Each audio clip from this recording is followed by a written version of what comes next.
Assalamualaikum warahmatullahi wabarakatuh. Bismillah, alhamdulillah, wassalatu wassalamu ala rasulillah wa ala alihi wa ashabihi wa mawalah, amma ba'du.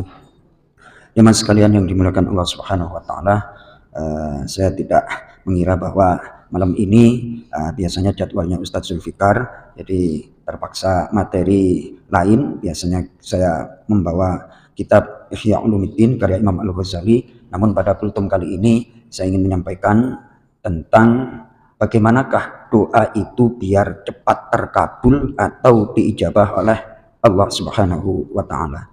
Di dalam surah Toha ayat yang ke-24, ayat yang ke-24 sampai ayat yang ke-28, ini adalah doa yang kita hafal, doanya Nabi Musa alaihissalam. Allah Subhanahu wa taala berfirman, "Idhhab ila fir'auna innahu tagha qala rabbi shrah li sadri wa yassir li amri wahlul 'uqdatam min lisani yafqahu qawli." Shadaqallahul azim. Allahumma arhamna bil Qur'an. Allah memerintahkan Nabi Musa untuk pergi mendakwai Fir'aun. Karena innahu tagha, Fir'aun itu sudah melampaui batas, yakni ngaku jadi Tuhan. Wah, itu dosa atau kejahatan yang sudah tidak ada yang bisa nandingi kecuali Fir'aun. Kemudian Fir'aun itu dirawat ketika kecil oleh Nabi Musa. Ketika kecil itu dirawat oleh Fir'aun sampai usia 18 tahun. Bapak angkat. Dan Nabi Musa tahu betapa Fir'aun itu seorang raja yang kejam, berkuasa dan sebagainya. Ngeper, takut untuk mendakwai Fir'aun. Kemudian Nabi Musa berdoa, qala rabbi shrah li sadri.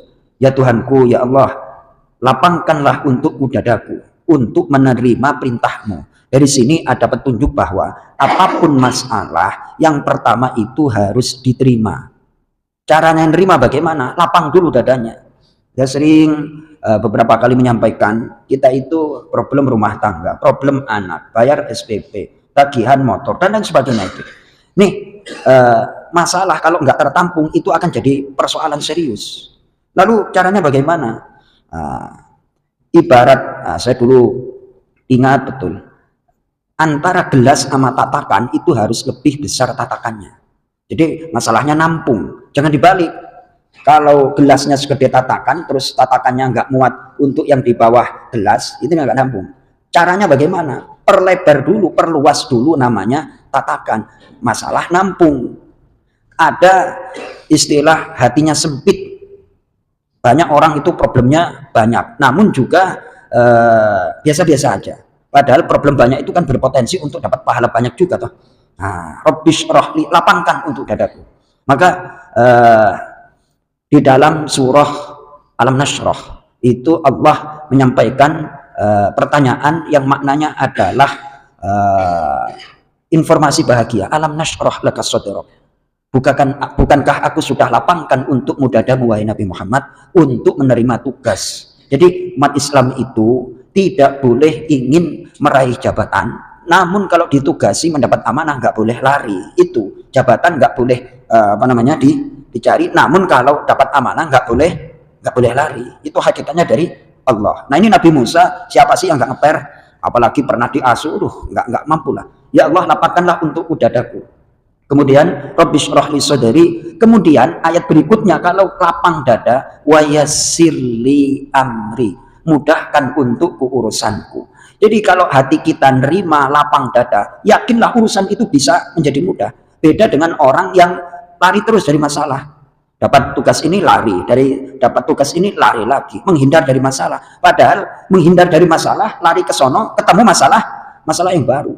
Nah, terima aja. Rabbi shrah li sadri, kalau lapang dada pasti Allah akan wa yassir li amri, akan dilapangkan dadanya. Kemudian di sini poinnya adalah wahlul 'uqdatam min lisani yafqahu qawli.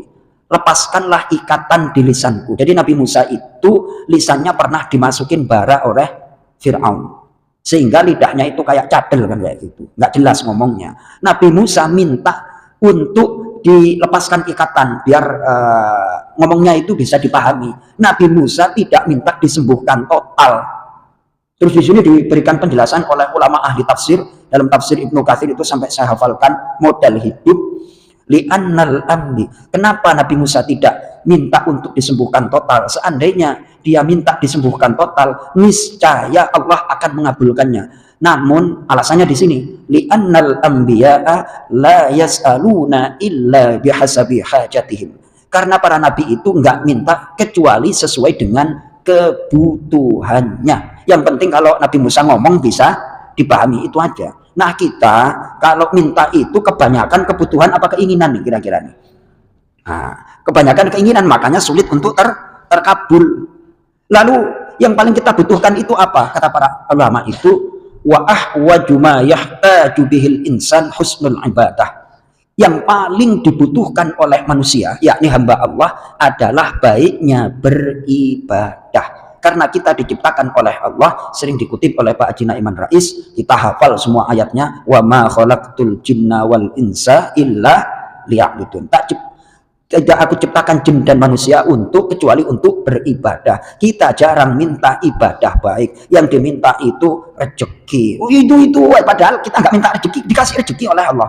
Nggak minta uang, dikasih duit oleh Allah, apapun. Nah, lalu makanya Rasulullah berpesan kepada Sayyidina Mu'adz bin Jabal ketika mendapatkan tugas dari Rasulullah ke Yaman, jangan lupa ketika engkau selesai sholat fardu untuk membaca doa Allahumma a'inni ala dzikrika wa syukrika wa husni ibadatik. Ya Allah, tolonglah aku untuk mengingatmu dan untuk wa syukrika, mensyukuri nikmatmu, dan yang terakhir wa husni ibadatik, dan baik di dalam beribadah kepadamu ya Allah. Itu dulu. Kalau kita minta ibadahnya baik kepada Allah, yang lain ikut itu. Yang lain urusan-urusan seripilan itu. Kalau sekarang itu ibaratnya kalau makanan topping lah.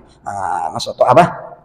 Topping itu kan ya yang seripilan-seripilan. Yang penting itu kan menu pokok, makanan pokok. Yang topping itu macam-macam aja, yang tetelan kayak apa kayak segala macam. Lah, urusan dunia kita itu ibaratnya topping, tetelan. Yang paling utama ibarat bakso itu ya yang bulat itu. Adapun yang lain sifatnya topping. Ibadah hidup manusia yang utama adalah ibadah. Yang lain itu mengikuti. Mudah-mudahan kita diberikan baik ibadah kepada Allah Subhanahu wa taala sehingga urusan kita dimudahkan oleh Allah. Terima kasih. Assalamualaikum warahmatullahi wabarakatuh.